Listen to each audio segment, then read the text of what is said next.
معزز دوستو، آپ لوگوں نے شام غریبہ کا نام تو ضرور سنا ہوگا۔ معزز دوستو، اگر نہیں سنا ہو تو میں آپ کو بتاتا چلوں کہ شام غریبہ اس مجلس کو کہا جاتا ہے کہ جو شیعہ کمیونٹی کی طرف سے 10 محرم کی شام کو منعقد کی جاتی ہے۔ یعنی شیعہ لوگ 10 محرم کو سورج ڈوبنے کے بعد جس مجلس کا انعقاد کرتے ہیں اس کو شام غریبہ کا نام دیا جاتا ہے۔ اور معزز دوستو، آپ لوگوں نے بھی اس مجلس کے بارے میں بچپن سے ہی بہت ساری جھوٹی اور سچی باتیں سن رکھی ہوں گی، کیونکہ غیر شیعہ مسلمانوں کے درمیان اس شام غریبہ کے بارے میں کئی الگ الگ طرح کی باتیں مشہور ہیں، جن میں کچھ تو سچ ہے اور کچھ تو نہ صرف جھوٹ ہیں بلکہ حد سے زیادہ شرمناک بھی ہیں۔ شیعوں کی اس مجلس کے بارے میں جو سب سے جھوٹ اور بری بات مشہور ہے وہ یہ ہے کہ کچھ لوگوں کا ماننا ہے کہ سبھی شیعہ 10 محرم کی شام کو امام باڑہ میں جمع ہوتے ہیں اور ساتھ میں عورتیں بھی ہوتی ہیں، اور جب سبھی لوگ اکٹھے ہو جاتے ہیں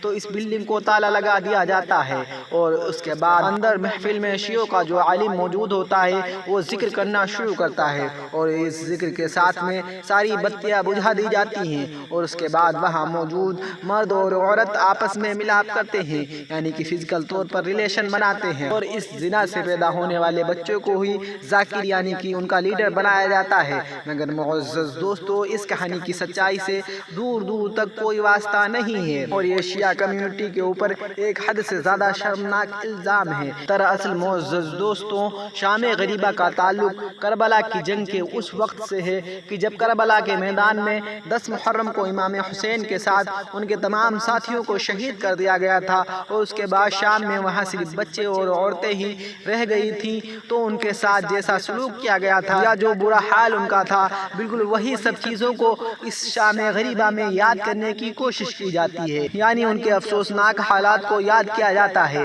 اور یہ بتانے کی کوشش کی جاتی ہے کہ انہوں نے 10 محرم کی وہ اندھیری رات کربلا کے میدان میں کیسے گزاری تھی۔ دوستو، اگر ہسٹورینز کی مانے تو 10 محرم کو جیسے ہی سورج ڈوبا تھا ویسے ہی یزیدی فوج نے عورتوں اور بچوں کو ان کے خیمے سے نکال کر ان کے خیمے میں آگ لگا دی تھی۔ اور معزز دوستو، آپ کو بتاتا چلوں کہ غریب اس انسان کو بھی کہا جاتا ہے جو اپنے وطن سے دور رہ گیا ہو، اور کبھی کبھی اس ورڈ کا استعمال اس انسان کے لیے کیا جاتا ہے کہ جو کسی جگہ پر اپنے وطن سے دور اکیلا رہ گیا ہو، اور یہی وجہ ہے کہ شیعوں کی طرف سے اس ورڈ کو اہل بیت کے ساتھ جوڑا گیا ہے، کیونکہ معزز دوستو وہ لوگ بھی اپنے وطن سے دور کربلا کے میدان میں بغیر کسی مدد کے تنہا اور اکیلے رہ گئے تھے۔ معزز دوستو، شام غریبہ بھی ایک محفل کی طرح ہی ہے، بس فرق یہ ہے کہ اس میں روشنی نہیں کی جاتی ہے، صرف کچھ موم بتیاں ہی جلتی ہیں، اور ساتھ ہی ساتھ شیعوں کی طرف سے 10 محرم کو نہ تو کوئی ماتم کیا جاتا ہے اور نہ جلوس نکالا جاتا ہے،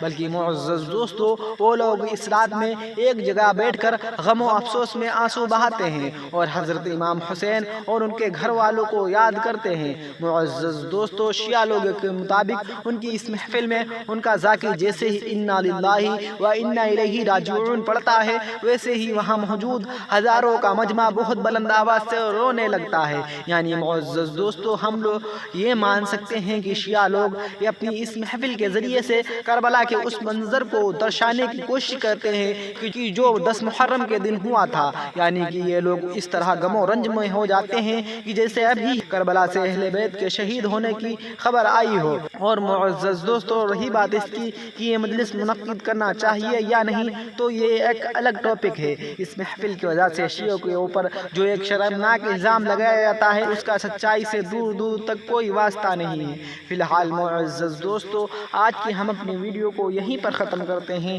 ویڈیو پسند آنے کی صورت میں ویڈیو کو نہ صرف لائک کریں بلکہ اپنے دوستوں، احباب و رشتہ داروں کے ساتھ ضرور شیئر کریں، اور نئے آنے والے ہمارے دوست ہمارے چینل یہ آر کے نیٹ ورک کو ضرور سبسکرائب کریں اور ساتھ میں بیل آئیکن ضرور دبائیں۔